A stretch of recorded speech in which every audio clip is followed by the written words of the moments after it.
The Lord promised better things for us, okay? Because the Lord, Yahweh Shem Yahushua, has a favorite people. And he's going to give this favorite people a heavenly kingdom. A kingdom that's blueprinted and formatted and patterned after his mind. How he want a kingdom to be. Psalms chapter 84 and verse 10. For a day in thy courts is better than 1,000. So one day in the kingdom of heaven is better than 1,000 of your best days on this side, man. Let me repeat that again. One single day in the kingdom of heaven is better than 1,000 of your best days on this side, man. Okay? Where things were better for you. Moments that you can reminisce on and say, yeah, that was a good day. The kingdom of heaven blows it out the park, man. It blows it out the water. Just one day. Not to mention, the Heavenly Father, he's going to stretch out the time. He's going to expand the time so you can enjoy your immortality. You can enjoy your life. And the Lord said in Wisdom of Solomon, he created the Israelite man to be an image of his own eternity, man. We're going to be a likeness of his own eternity, man. We're going to be many most highs, man. We're going to be many most highs. Okay? God's on earth under Yahweh Shem Yahushua. Consider the lilies, how they grow. They toil not, they spin not. And yet I say unto you that Solomon in all his glory was not arrayed like one of these. If then God so clothed the grass which is today in the field and tomorrow is cast into the oven, how much more will he clothe you, O ye of little faith? And seek not ye what ye shall eat or what ye shall drink, neither be ye of doubtful mind.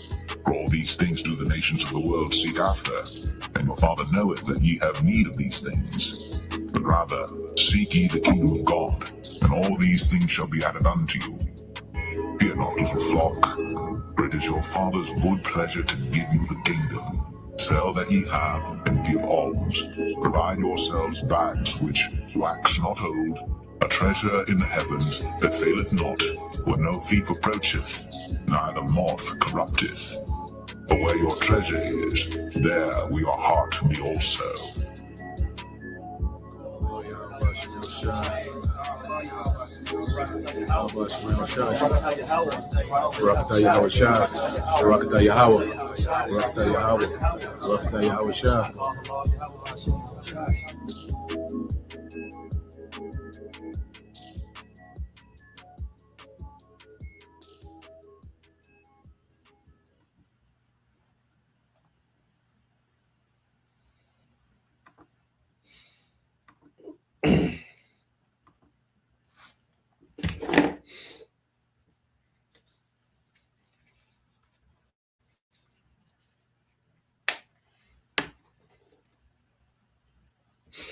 All right, Shalom.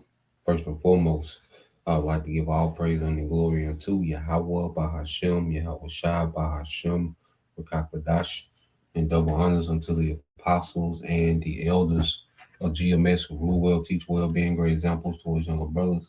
And peace and blessings and salutation to the hopeful lake out there pushing his word and truth and in sincerity across the four winds in the name of Yahweh, Bahashem, Yahweh Shai, Bahashem, Rakakadash, pushing to get up out of here. Shalom to the hopeful lake, the believers, the listeners who have came back to the obedience of the scriptures through faith in Yahweh, Bahashem, Yahweh Shai. All right, and what I want to get into this morning is the royal, marriage feast. You know, the royal marriage feast, okay, as we've been commanded, by our great King Yahweh, to be into the marriage, okay? So when you go to the book of Matthew, chapter 22 and verse 9, it says, go ye therefore into the highways, and as many as ye shall find, be it to the marriage, be it to the marriage. You see, because this is a union, this is a union between the Heavenly Father and his people, through Yahweh, okay, because Israel, is the bride, all right? And at this time, there's a remnant, that's the bride, okay? Now, all of Israel is considered the bride of Yahweh B'Shem Yahushua right now, okay? there's a remnant, okay, that the Lord looks at as his bride, okay, and a king, would send his servants out, especially talking about a royal feast, okay. Well, a king will send his servants out, to particular people, to particular houses, to particular families, okay, and they will be invited, to a royal wedding.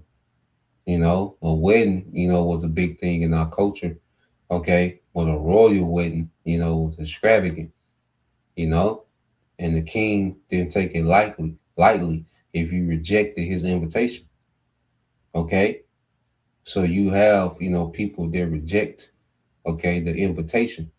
You see, because that specific family, that's being invited to this royal wedding is the family of Israel, okay. But only the elect, all right, would appreciate that invitation and take heed, you know, as they're being bidden by the prophets, which are the servants. Those are the servants that the king, all right, sends out and bids to his wedding. So the heavenly father is throwing a royal marriage feast, okay, for his son, okay, and the prophets are sent forth, to bid, their specific family, which is the family of Israel, to the marriage, okay. And let's prove, all right, that Israel, okay, is their bride. So let's read Matthew 22:9 again. It says, "Go you therefore into the highways, and as many as ye shall find, be it to the marriage." All right. Now let's identify the bride, okay, and the groom. All right. So when you go to first, let's go here to Jeremiah, where Israel is likened to a woman. We go to Jeremiah chapter 6,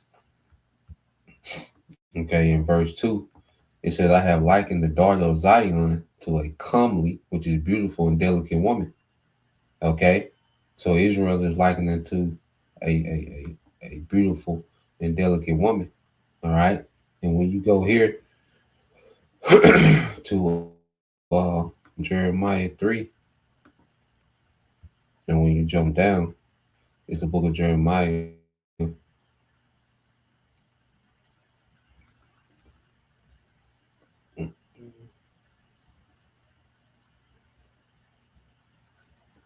Well, I'll leave it. I'll go here. Because then it go to something else. Well, let's go here. Okay. Because John, you go into the role that John the Baptist played. He played the role likened to a best man. Okay. Which the best man, what would he do?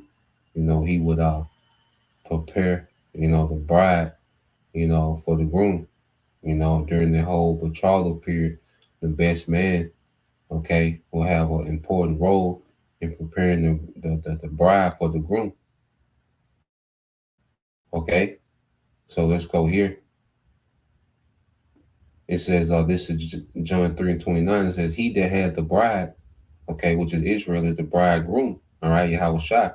"But the friend of the bridegroom, which standeth and heareth him, rejoiceth greatly because of the bridegroom's voice. This my joy, therefore, is fulfilled." Okay, so this bride is Yahweh, is the church. Okay, the elect, the bridegroom. All right, Yahweh Shai.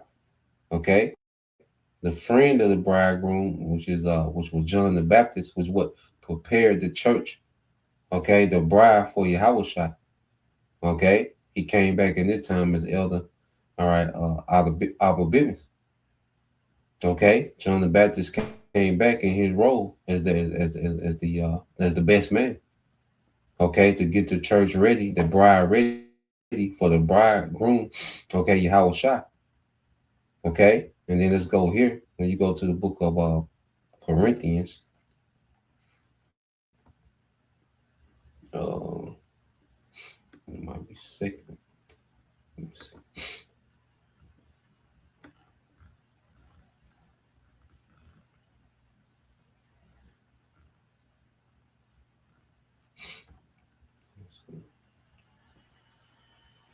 This is Second Corinthians chapter 11 in verse 2.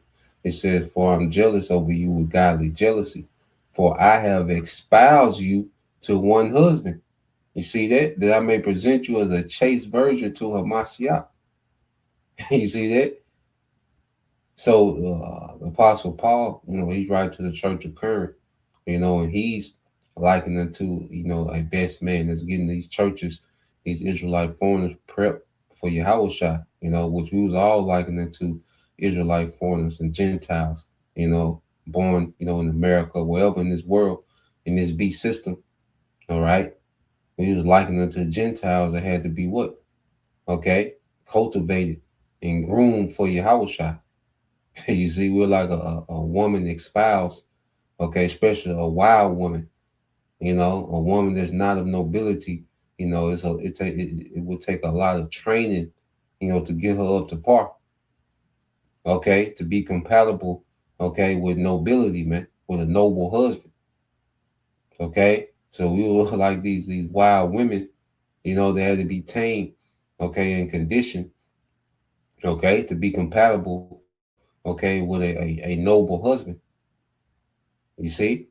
It said, for I have espoused you to one husband, all right, that I may present you as a chaste virgin to her Mashiach, okay? It's not we're going to be literal virgins. We're going to be spiritual virgins, which means we're not going to, we're going to be faithful to our power, okay? We're not going to be penetrated by other doctrines, no other doctrine is going to penetrate our mind, our spirit, okay? We're going to be faithful to one doctrine, to one way, to one power, okay? You see, Yahweh Bashim Al-Shai.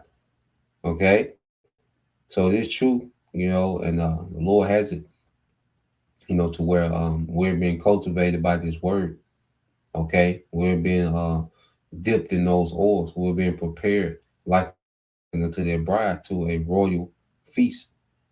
Okay? To a royal marriage feast, man.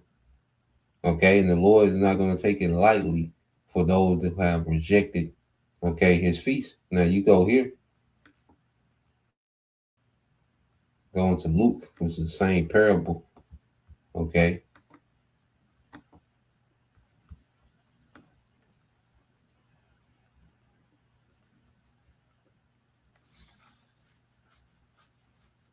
All right, this is Luke 14 and 16. It said, then said he unto him, a certain man, all right, made a great supper, okay, and bade many.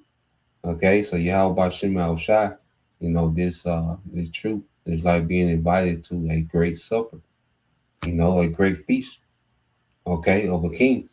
And it says, and he sent his servants, all right, he sent his servant at supper time to say to them that were bidden, come, for all things are now ready. You see, for now everything is ready. The seals have been loosed in this truth. The understanding, is now here. Everything is ready. Okay. So now, all right, we in a time where understanding is abundant. So the meal is prepared. Okay, this truth. You see, when you go here to the book in Proverbs chapter 9, because we in the time now where everything has been opened up. Okay, all understanding has been opened up concerning the scriptures, man. Proverbs 9 and 1 said, wisdom have builded her house. She have hewn down her 7 pillars. She have killed her beasts. She have mingled her wine. She have also furnished her table. This is wisdom. So this one, it says everything is ready. Well, this understanding, okay, is has been furnished unto us, man. The Lord has furnished, all right, his people with understanding. And we know at this time only elect are going to partake, okay, in this feast, in this royal feast. Okay, it says she have killed her beast, she have mingled her wine, she have furnished her table, she have sent forth her maidens, those servants, the prophets. She cried upon the highest places of the city, screaming out their invitation, bidding them to the feast. Everything is already decked out and ready. Okay, everything is decked out and ready and laid out, to be consumed. This is a royal marriage feast, man. Okay, it's like a royal banquet and everything is laid out, man. Okay, all these different varieties, all these different brothers that's teaching this word, man. Okay, It's like a buffet of wisdom. You see? And it says, verse 3 says, she have sent forth her maiden, she cried upon the highest places of the city. Who is simple, let him turn in hither. As for him that wanted understanding, she saith to him, come, eat my bread and drink of the wine which I have mingled. Okay? And we know that bread is Yahweh Shai. Okay, and that wine what goes into what that new covenant, that agreement. All right, that we're going to come into, right, when we're changed. You see? So we're being bidden, to a royal wedding feast. Okay? And everything is already laid out. We're being able to enjoy, this buffet before, all right, the wedding. As we await the bridegroom, Yahweh Shai. And see, when he's going to take us into those chambers, that chariot, okay, and the laws are going to be put in us. We're going to be changed. You see, a woman, she's changed forever on that wedding night. Okay, a woman that was an actual virgin. Okay, well, she will be changed forever after that wedding night. You see, so we're going to be changed forever after this deliverance, man. Okay, but right now the Lord has a royal, like a spread laid out, okay, in the spirit for his people as we await, okay, the bridegroom. Because see, these Western marriages are completely backwards, okay, where everybody, stands and, when the woman comes out last, the wedding is about the woman, she comes out last, okay, everybody stands up and reverence her. No, in the ancient world, it was the exact opposite, man. Okay, the groom, okay, was the headliner of the marriage. Okay, he will be decked out. You see, and everyone will be waiting on the groom. You see, on the man. All right. So we're, the women is preparing ourselves, soaking in oils. Okay, getting prepared for the bridegroom. Okay, so let's go here real quick. Let's get this in the book of Luke. Go back to Luke 14.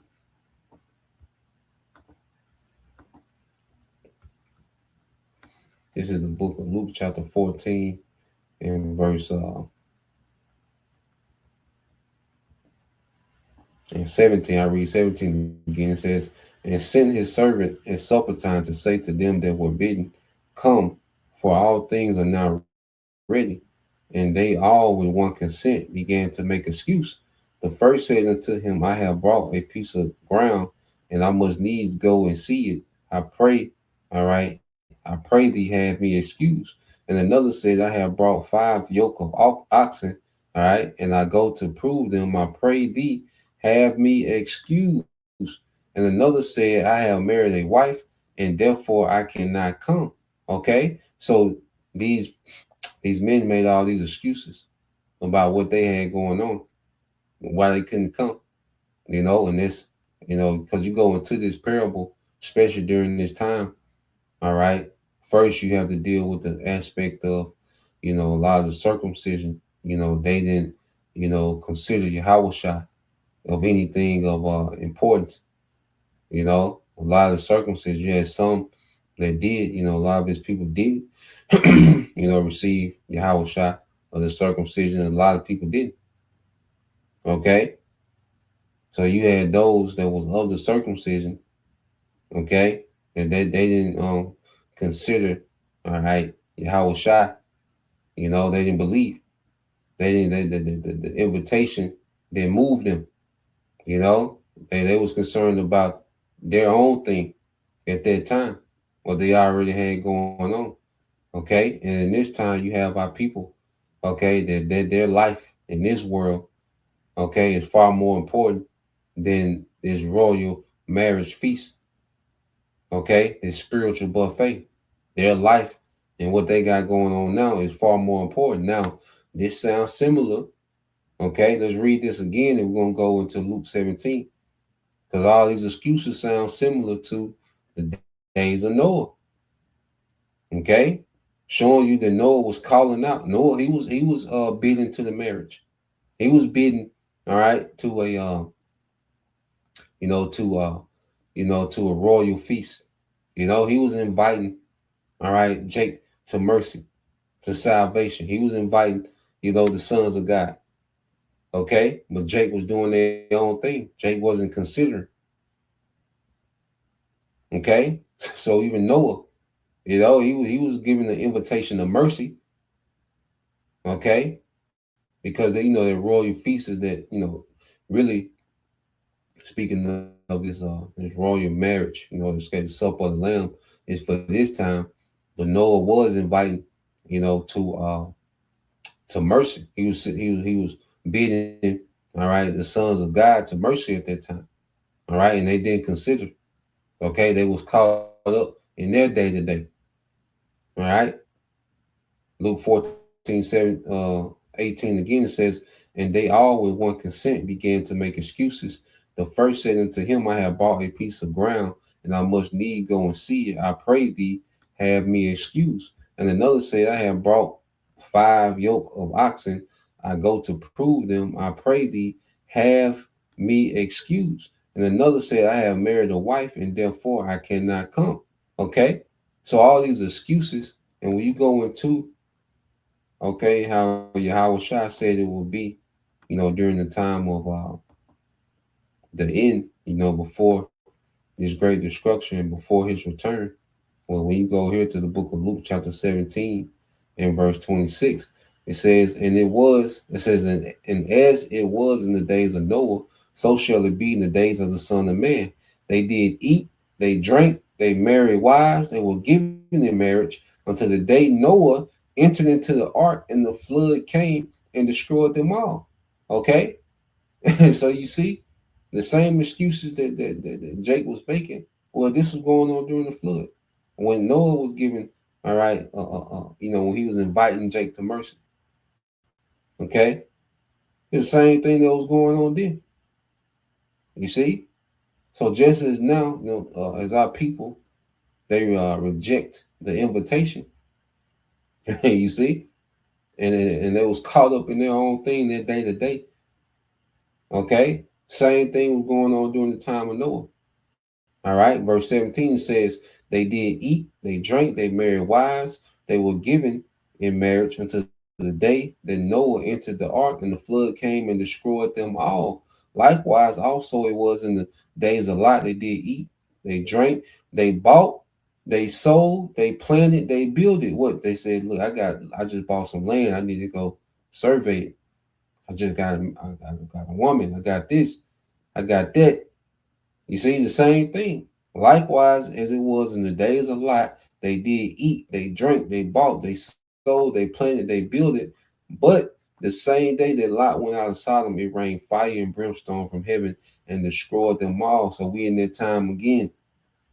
All these people that made these excuses, all right, for the wedding. Well, this was the mindset before the days of Noah. Okay, in the days of Noah, before the flood. Okay, and also before the destruction of Sodom and Gomorrah. Everybody was concerned about their own thing, what they had going on. Okay, and they made light of this invitation. Okay, but the Most High, he's not going to make light of their rejection. You see, he's not going to make light of their rejection, because when you go here, just a quick Google, all right, and I said, what's the consequence of turning down an invitation? All right, of a royal, marriage. All right, it says, based on the parable of the wedding banquet, Matthew 22, turning down a royal feast invitation brought severe consequences. The king deemed the guests unworthy, destroyed their city, killed the murderers, and replaced them with others. So your city got destroyed. You turned down the invitation, your city got destroyed. It's not the Lord finna destroy Babylon the Great, which is likened to a great city. Okay? All our people that have rejected, all right, the invitation. You see? It says indifference or refusal was considered a fatal rejection of royal authority. Man, this ain't just nothing, you know. This ain't no invitation to the club. Okay, this is rejection of royal authority, fatal rejection of royal authority. Okay, this ain't nothing light that our people, they wave the hand, they mock, they ignore, or whatever their response is besides humbling down, okay, and receiving his word. You see, repenting, okay. So whatever their response is outside of it, it's considered a fatal rejection of royal authority, man. Okay, and that's why the consequences are going to be severe. Okay, because our people they reject. Okay, this invitation, to this royal, okay, wedding. All right, those same people are what they're going to take to see him, and the heavenly Father gonna be pissed, and he gonna send Yahweh Shah back pissed. Okay, and Yahweh Shah finna show the earth true power. Okay, what Esau has, all right, it ain't gonna compare to what Yahweh Shah coming with. It says violent judgment. It said the king viewed the refusal as rebellion, sending troops to kill those who refuse, all right, and burning their city. So the Lord doesn't take this thing lightly. Okay, our people that refuse this royal invitation, man. Okay, because ultimately it's leading to, this great marriage. Okay, supper of the Lamb. All right, at the return of Yahweh, man, it's gonna be an actual feast, man. Right now it's a spiritual feast.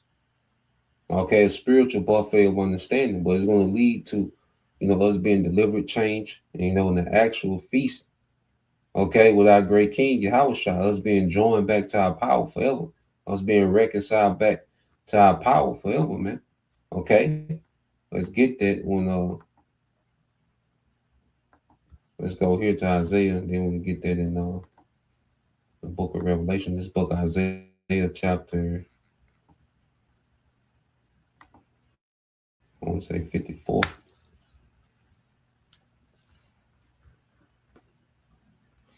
All right, this is the book of Isaiah, chapter 54, and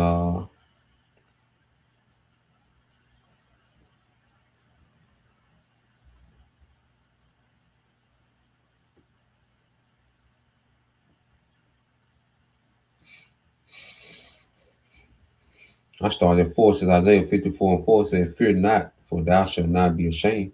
All right, and this is the remnant in these latter days. We're not going to be ashamed, neither be thou confounded. You see, we're not going to be disappointed in how this thing plays out.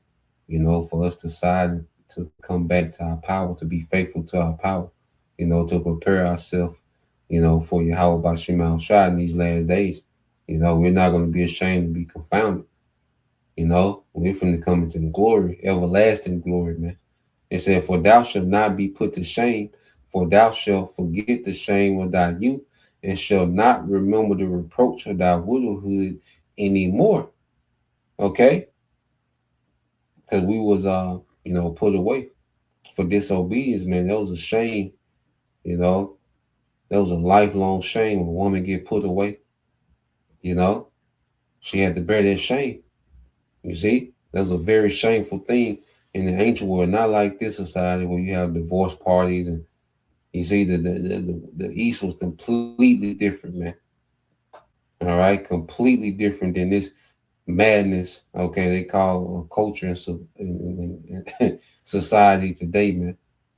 Okay, it says, "For thy Maker is thine husband, the Lord of hosts is his name, and thy Redeemer, the Holy One of Israel, the power of the whole earth. All right, shall he be called? For the Lord have called thee as as a woman forsaken and grieved in spirit." Yeah, because we was a wife that was forsaken. We got put out the house. The Most High Uncle Field ass, man, threw us from Israel, to the Queens in New York. Uncle Field ass across the whole ocean, man. Okay, he was pissed. at our behavior, at our conduct, man. He was displeased with the conduct of his wife, man. Okay? And it says, and a wife of youth, when thou wast refused, said thy power. For a small moment have I forsaken thee, but with great mercies will I gather thee. Okay? And this is why he's sending out his servants, okay, with this invitation, because now he's getting ready to have mercy. He's having mercy, man. Us having this understanding is mercy in this time. Us to be able to have faith, which is a gift, that's mercy, man. So the Lord is getting to have mercy on his people and sending, his prophets out to be it to the marriage. That's a gesture, okay, of mercy, man. Okay? It says, in a little wrath I hid my face from thee for a moment, but with everlasting kindness will I have mercy on thee, said the Lord, Yahweh Bashim al Shah, thy Redeemer. Okay? So the Lord's getting ready to have mercy, all right, on his people forever, man. You see? Oh,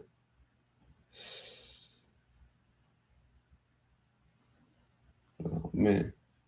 Let's read this some more. Let's read verse 9. Because is the spirit we spoke about Noah. It said, for this is as the waters of Noah. Okay. It said, and this is as the waters of Noah unto me. For as I have sworn that the waters of Noah should no more go over the earth, so I have sworn that I would not be wroth with thee, nor rebuke thee. Yeah, because we're going to be changed. We're going to be perfected. There's going to be no, more need for us to be punished as a people again. This is it, man. This is our last captivity, man. These are beautiful times, man. And the Lord has us in a good state, because we got, when you look at this thing, man, we have abundance, man. We have the truth. We have our daily bread. We have, the brothers. Okay. We have these prophecies that's happening, man, that's working in our favor, man. We have abundance, man. You really got to tap into an abundance mindset in this thing, man. The Lord got us good, man. And it only get better. Okay, said, for the mountains shall depart, and the hills and the hills, all right, be removed, but my kindness shall not depart from thee, neither shall the covenant of my peace, okay, be removed, said the Lord, all right, that have mercy on thee. Okay. You see, so the Lord's kindness is never going to be removed from us again. And this new covenant is going to be everlasting, man. And we're going to always be at peace with our power, when it begins with us being called into what? The marriage, and it's set up for the elect to take that invitation, man. All right, let's go here to Revelation 19. Okay. It's Revelation 19:6. It says, and I heard as it were the great voice. It says, and I heard as it were the voice of a great multitude, and the voice of many waters, and the voice of mighty thunder, saying, hallelujah, for the Lord power omnipotent reigneth. Let us be glad and rejoice and give honor to him, for the marriage of the Lamb is come, and his wife, okay, the church, the remnant, the elect, okay, have made herself ready. You see? His great spirit is all about us making ourselves ready for this marriage supper of the Lamb. Okay?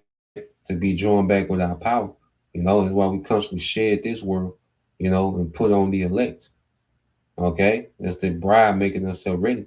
It says, and to her was granted that she should be arrayed in fine linen, clean and white, for the fine linen is the righteousness of the saints.